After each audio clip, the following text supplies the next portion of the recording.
महाविकास आघाडी नैराश्यात आहे। महाविकास आघाडीमध्ये मरगळ आली आहे म्हणून हा केविलवाणा प्रयत्न चाललाय। सर्व निवडणुका एकतर्फी हरणार असा दावा गिरीश महाजन यांनी केलाय। तर उत्तर देण्यासाठी मतदार यादी खराब आहे, बोगस आहे अशी कारणं सांगून मोर्चे काढतायत असा हल्लाबोलही त्यांनी केलाय। आगामी बिहार विधानसभा निवडणुकांपूर्वी मतदारांना पैसे, दारू आणि अंमली पदार्थांच्या माध्यमातून प्रभावित करण्याचा प्रयत्न केला जाऊ शकतो। याला आळा घालण्यासाठी भारताच्या निवडणूक आयोगाने 6 वर्षांनंतर आपली आर्थिक गुप्तचर समिती पुन्हा सक्रिय केली आहे। गोरेगाव पूर्व विभाग क्रमांक 50 मधील पाणी प्रश्नाला वाचा फोडण्यासाठी आणि पालिका प्रशासनाचं लक्ष वेधण्यासाठी आज ठाकरे गट आंदोलन करणार आहे। बादली मोर्चा काढण्यात येणार असल्याची माहिती उभाटाच्या शाखा प्रमुखांनी दिली आहे। दिवाळीनंतर स्थानिक स्वराज्य संस्थांच्या निवडणुकीत स्वबळावर लढायचं की एकत्रित मैदानात उतरायचं याचा धमाका होईल। परंतु सध्या छत्रपती संभाजीनगर शहरामध्ये भाजप, शिंदे सेना आणि राष्ट्रवादी काँग्रेस अजित पवार गट त्याचबरोबर इतर पक्षांच्या महायुतीमध्ये स्वबळाचे लवंगी फटाके फुटू लागलेत। त्या लवंगी फटाक्यांचा आवाज जरी कमी असला तरी राजकीय मैदानात त्यावरून चर्चा रंगल्यात। अहिल्यानगर जिल्ह्यातील चिंचोडी पाटील ग्रामपंचायतीचे सरपंच शरद पवार यांना मुंबई हायकोर्टाने दिलासा दिलाय। अतिक्रमणासंबंधी विरोधकांनी कोणतेही ठोस पुरावे सादर केले नाहीत, त्यामुळे पवार यांच्यावरील अपात्रतेचा निर्णय योग्य नाही असं न्यायालयाने स्पष्ट केलं। तळेगाव दाभाडे नगर परिषदेच्या नूतन प्रशासकीय इमारतीचा आणि श्री शिवशंभू स्मारक प्रकल्पाचा आज उपमुख्यमंत्री अजित पवार यांच्या हस्ते लोकार्पण सोहळा पार पडणार आहे। यावेळी भव्य मांडवही उभारण्यात आला। मध्य प्रदेश आणि कर्नाटकातून आवक वाढल्यामुळे कांद्याचे दर 300 ते 400 रुपयांनी घसरलेत। चाळीसगाव बाजार समितीत कांद्याचे दर सध्या 700 ते 900 रुपये प्रति क्विंटल इतके आहेत। नोव्हेंबरमध्ये नव्या कांद्याची बाजारात मोठी आवक अपेक्षित असल्याने दरामध्ये आणखी घसरण होऊ शकते। ऐन दिवाळीमध्ये दर घसरल्यामुळे शेतकऱ्यांमध्ये नाराजी आहे। यंदा अतिवृष्टीमुळे जळगावच्या एरंडोल तालुक्यातील कपाशीचं पीक धोक्यात आलंय। दिवाळी आली तरी सुद्धा सीसीआय कापूस खरेदी केंद्र अद्यापही सुरू झालं नाही। ते त्वरित सुरू करण्यात यावं अशी मागणी शेतकऱ्यांकडून करण्यात येते। मावळ तालुक्यामध्ये अनेक पिढ्यांपासून झाडू बनवण्याचा पारंपरिक व्यवसाय यंदा अडचणीत आलाय। कौकाडी पोट जातीचे नागरिक झाडू बनवून आपला उदरनिर्वाह करतात, मात्र पावसाळ्यामुळे हा व्यवसाय ठप्प झालाय। त्यात शासनाकडून मदत न मिळाल्याने कौकाडी समाजाचे हाल होत आहेत। दरवर्षीप्रमाणे यंदाही कोकण रेल्वेवर पावसाळी वेळापत्रक लागू करण्यात आलं, मात्र यावर्षी ते 15 दिवसांनी कमी करण्यात आलं असून आज समाप्त होणार आहे। त्यामुळे 21 ऑक्टोबरपासून नियमित रेल्वे फेऱ्या सुरू होणार आहेत। दिवाळीच्या पार्श्वभूमीवर कोकणात जाणाऱ्या प्रवाशांचा प्रवास अधिक सुखकर आणि वेगाने होणार असल्याची माहिती रेल्वे प्रशासनाकडून मिळाली आहे। ऐन दिवाळीत मुंबई शहराच्या हवेची गुणवत्ता घसरली आहे। गुणवत्ता निर्देशांक थेट 172 अंकावर पोहोचला। ही पातळी आरोग्याला हानिकारक असल्याने प्रदूषणकारी फटाके फोडणे टाळा असं आवाहन हवामान तज्ज्ञांनी नागरिकांना केलंय। मागील 3 दिवसांपासून मुंबई शहर आणि उपनगरातील तापमान विक्रमी पातळीवर पोहोचलंय। प्रभादेवी पूल पाडण्यात येणार असून बेस्ट उपक्रमातील काही बसमार्ग खंडित करण्यात आले आहेत। हे बस मार्ग खंडित केल्यामुळे या मार्गावरून प्रवास करणाऱ्या प्रवाशांचे हाल होत आहेत, पण बेस्टचे महसूल उत्पन्न देखील यामुळे घटले। त्यामुळे MMRDAने बेस्टला आर्थिक नुकसान भरपाई द्यावी अशी मागणी करण्यात आली आहे। धनत्रयोदशीला सोने चांदीच्या भावामध्ये घसरण झाल्यानंतर दुसऱ्या दिवशी रविवारी भाव स्थिर राहिलेत। आगामी काळात चांदीचे भाव 1,60,000 ते 1,70,000 रुपयांदरम्यान राहू शकतात, मात्र सोन्याच्या भावात तेजी राहणार असल्याचा अंदाज सुवर्ण व्यावसायिकांनी वर्तवलाय। मागील 10 वर्षात सोनं तोळ्यामागे 1,00,000 रुपयांनी महागले। आजच्या 1 तोळ्याच्या दरात 45 वर्षापूर्वी किलोभर सोनं विकत घेता येत होतं, तर मागच्या 100 वर्षात सोनं 1.25 लाखांनी महागले। खाद्यपदार्थांमध्ये होणारी भेसळ रोखण्यासाठी अन्न आणि औषध प्रशासनाच्या वतीने राज्यात मोहीम राबवण्यात आली आहे। भेसळयुक्त पदार्थांचा तब्बल 2 कोटी रुपयांचा साठा जप्त केला असल्याची माहिती या विभागाने दिली आहे।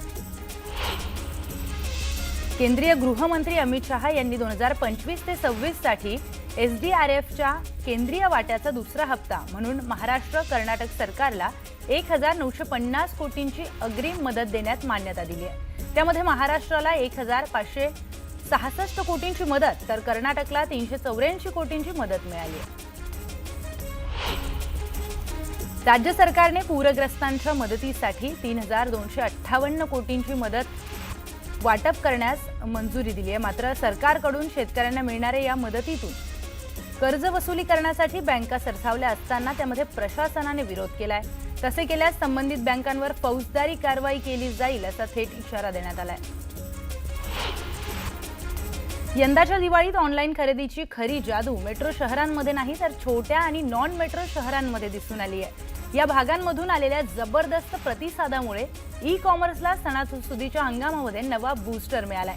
एकूण ऑनलाईन ऑर्डर्सपैकी तब्बल 3/4 वाटा हा नॉन मेट्रो शहरांचा ठरलाय। त्यामध्ये टियर 3 शहरांनी अर्ध्यापेक्षा अधिक योगदान दिलंय। राष्ट्रीय वैद्यकीय आयोगाने MBBSच्या 10,650 नवीन जागांना मंजुरी दिली आहे। या वाढीसह 41 नवीन वैद्यकीय महाविद्यालयांची भर पडली असून देशातील एकूण वैद्यकीय संस्थांची संख्या आता 816 इतकी झाली आहे।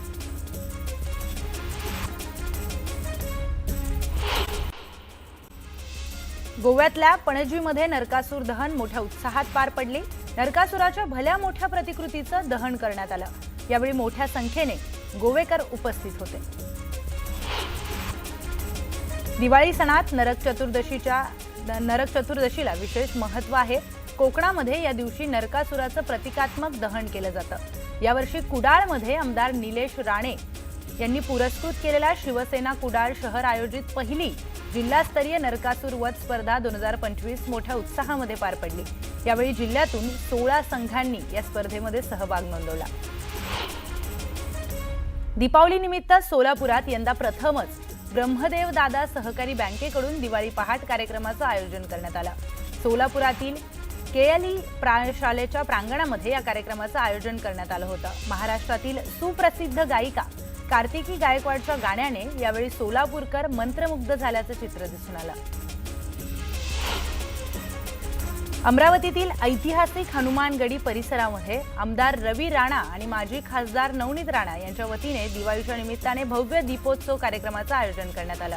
या कार्यक्रमामध्ये हजारो दिव्यांच्या प्रकाशात हनुमानगडी परिसर उजळून निघाला। कराड तालुका पोलीस ठाण्यामध्ये दिवाळी साजरी करण्यात आली। अधिकारी आणि कर्मचाऱ्यांनी एकत्र येत फराळाचा आस्वाद घेत फटाक्यांची आतिषबाजी केली आहे। दिवाळी म्हणजे प्रकाशाचा, आनंदाचा आणि समृद्धीचा सण। लक्ष्मीपूजन व भाऊबीज निमित्त नागरिकांनी बाजारात खरेदीसाठी गर्दी केली आहे। त्यामुळे व्यापारी वर्गात उत्साहाचं वातावरण पाहायला मिळते। दिवाळी सुरू झाली असून पुढचे काही दिवस फटाक्यांची जोरदार आतिषबाजी बघायला मिळेल। मात्र फटाके उडवताना ध्वनी आणि वायू प्रदूषण होणार नाही याची काळजी घ्या। तसेच प्राणी आणि पक्ष्यांना इजा होणार नाही याची दक्षता घ्या असं आवाहन प्राणी मित्र संघटनांनी केलंय। प्रकाशाचा सण अशी ओळख असलेल्या दिवाळीतही मुंबईसह संपूर्ण राज्यात विजेच्या मागणीत मोठी घसरण झाल्याचं समोर आलंय। सलग सुट्ट्यांमुळे मुंबईच्या विजेच्या मागणीमध्ये तब्बल 800 ते 1000 मेगावॅटची तर राज्याच्या मागणीमध्ये 2-2.5 मेगावॅटची घट झाली आहे। रेल्वे खात्यातील अप्रेंटिस 1104 रिक्त पदांसाठी भरती जाहीर करण्यात आली आहे। यामध्ये 10वी पासून IIT उत्तीर्ण विद्यार्थी अर्ज करू शकतात। नोकरीसाठी अर्ज करण्याची शेवटची तारीख ही 15 नोव्हेंबर 2025 आहे। राज्यात गेल्या काही महिन्यांपासून रिक्त असलेली ग्राम महसूल अधिकाऱ्यांची म्हणजेच तलाठ्यांची 1700 पदं ही भरली जाणार आहेत। त्यासाठी शासनाच्या वतीने प्रक्रिया सुरू करण्यात आली आहे। महसूल मंत्री चंद्रशेखर बावनकुळे यांनी ही माहिती दिली। त्यामुळे स्पर्धा परीक्षांचा अभ्यास करणाऱ्या उमेदवारांना डिसेंबर अखेरपर्यंतच आनंदाची बातमी मिळण्याची शक्यता आहे। ऐन दिवाळीत मुंबईतील अनेक भागांमध्ये पाणी टंचाईचा प्रश्न हा गंभीर बनलाय। शहर आणि उपनगरांना पाणी पुरवठा करणारी धरणं पूर्ण क्षमतेने भरलेली असतानाही अनेक भागांमध्ये पाणी टंचाई जाणवू लागली आहे। शिव प्रतीक्षानगर, अंधेरी, जोगेश्वरी पूर्व, गोराई या भागांमध्ये कमी दाबाच्या पाणी पुरवठ्याचा सामना नागरिकांना करावा लागतोय। ऐन दिवाळीत मुंबईमध्ये पावसाचा अंदाज हवामान विभागाने वर्तवलाय। अरबी समुद्रात पुन्हा एकदा कमी दाबाचा पट्टा निर्माण झालाय, त्यामुळे राज्यामध्ये पावसाची शक्यता आहे। यासोबतच दक्षिण अंदमानच्या समुद्रात देखील कमी दाबाचं क्षेत्र निर्माण झालंय, त्यामुळे येत्या 48 तासांमध्ये बंगालच्या उपसागरात देखील आणखी एक नवं कमी दाबाचं क्षेत्र तयार होऊ शकतं। मुंबईतच घरे घेण्याची मागणी हजारो गिरणी कामगारांनी लावून धरलेली असतानाच त्यापैकी साधारणतः 250 गिरणी कामगारांचं मुंबईतील घराचं स्वप्न पूर्ण होणार आहे। बॉम्बे डाईंग येथे 160 तर न्यू ईस्टर्न मिल येथे 96 घरे बांधली जातात। त्यांचं काम अंतिम टप्प्यात आहे। नांदेडमध्ये 29 ऑक्टोबरला ओबीसी बांधवांच्या वतीनं महाएल्गार मोर्चाचं आयोजन करण्यात आलंय। या मोर्चासाठी प्रकाश आंबेडकर, छगन भुजबळ, विजय वडेट्टीवार, धनंजय मुंडेंना निमंत्रण देण्यात आलंय। हैदराबाद गॅझेटचा निर्णय रद्द करण्याच्या मागणीसाठी हा मोर्चा काढण्यात येणार आहे। मुसळधार पावसामुळे नुकसानग्रस्त शेतकऱ्यांना अद्यापही राज्य सरकारची मदत मिळत नसल्यानं शरद पवारांची राष्ट्रवादी ही आक्रमक झाली आहे। पेण शहरामध्ये या पक्षाने बाजारपेठेत जाऊन भीक मागो आंदोलन केलंय आणि यामध्ये जमा झालेले पैसे थेट सीएम सहाय्यता निधीमध्ये जमा करणार असल्याचं त्यांनी म्हटलंय। बीड जिल्ह्याला अतिवृष्टीचा तडाखा बसला असून ग्रामस्थांचे प्रचंड नुकसान झालं आहे। दरम्यान विकास गोगावले युवा ब्रिगेडच्या वतीनं पूरग्रस्तांना मदतीचा हात देण्यात आला। या संस्थेकडून किराणा 500 किट्सचं वाटप करण्यात आलं। नागपूर जिल्ह्यातील दिव्यांगांना ई-रिक्षा वाटप करण्यात आलं। मुख्यमंत्री देवेंद्र फडणवीस, महसूल मंत्री चंद्रशेखर बावनकुळेंच्या उपस्थितीमध्ये हा कार्यक्रम पार पडला। मुख्यमंत्री युवा कार्य प्रशिक्षण घेतलेल्या विद्यार्थ्यांनी ठाणे जिल्हाधिकारी कार्यालयावर धडक मोर्चा काढलाय। तत्कालीन मुख्यमंत्री एकनाथ शिंदेंच्या काळात ही योजना राबवण्यात आली होती, मात्र आता या तरुणांना रोजगार नसल्याने आंदोलन करण्यात आलंय। भाजपचे आमदार शिवाजीराव कर्डिलेंच्या निधनानंतर अजित पवारांनी त्यांच्या कुटुंबियांचं सांत्वन केलं। यावेळी त्यांनी कुटुंबियांशी संवाद साधत कर्डिले कुटुंबियांना धीर दिलाय।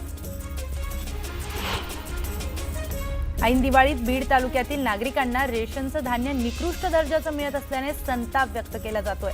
तांदळामध्ये किडे आणि बुरशी असल्याचा धक्कादायक व्हिडिओ समोर आलाय। संबंधित अधिकाऱ्यांवर कारवाई करण्याची मागणी इथले नागरिक करतात।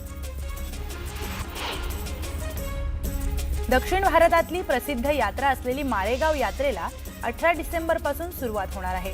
या निमित्ताने आमदार प्रतापराव चिखलीकर यांनी आढावा बैठक घेऊन अधिकाऱ्यांना सूचना दिल्या। सर्व सुविधा आणि भाविकांची गर्दी पाहता सुरक्षेबाबत उपाययोजना कराव्यात असे आदेश चिखलीकरांनी दिलेत। कोल्हापुरातील परळी निनाई या गावामध्ये बिबट्याच्या हल्ल्यात वृद्ध दाम्पत्याचा मृत्यू झाल्याची धक्कादायक घटना समोर आली आहे। शेळ्या चारण्यासाठी गेलेले नीनो कंक आणि त्यांची पत्नी रखुबाई कंक यांच्यावर बिबट्याने हल्ला केल्याची प्राथमिक माहिती आहे। बीडच्या वडवणी तालुक्यामध्ये धर्मांतराच्या मुद्द्यावरून वाद निर्माण झालाय। काही लोकांकडून नागरिकांना एकत्र करत धर्मांतराचा प्रयत्न केला जात असल्याचा आरोप शिवसेनेचे तालुका प्रमुख विनायक मुळेंनी केलाय। या प्रकरणी पोलिसांकडून अधिक चौकशी सुरू आहे। मेट्रो 2B पहिल्या टप्प्याच्या रूपात सरकार नागरिकांना आणखी एक भेट देण्यास सज्ज आहे। मेट्रो 3 कॉरिडॉर नंतर मुंबई महानगर प्रदेश विकास प्राधिकरणाने मेट्रो 2B पहिल्या टप्प्यावर सेवा सुरू करण्याची तयारी पूर्ण केली आहे। MMRDAच्या मते मंडाळा ते डायमंड गार्डन रोड पर्यंत मेट्रो 2B सेवा ही सुरू करण्यासाठी CMRS कडून हिरवा कंदील मिळाला। नाशिक जिल्ह्याच्या प्रभारी जिल्हा संघटन प्रमुखपदी आमदार सुहास कांदे यांची नियुक्ती करण्यात आली। उपमुख्यमंत्री एकनाथ शिंदेंनी त्यांच्यावर ही महत्त्वाची जबाबदारी सोपवली आहे। जळगाव शहरातील पोलीस अधीक्षक कार्यालयासमोर मुख्य रस्त्यावर एका मद्यपीने रस्त्यातच झोपून तर दुसऱ्याने रस्त्याच्या कडेला बसून चांगलाच धिंगाणा घातला। या प्रकारामुळे वाहन चालकांना मोठ्या अडचणींचा सामना करावा लागलाय। मद्यपींच्या गोंधळाकडे पोलिसांनी लक्ष न दिल्यामुळे नागरिकांकडून संताप व्यक्त केला जातोय।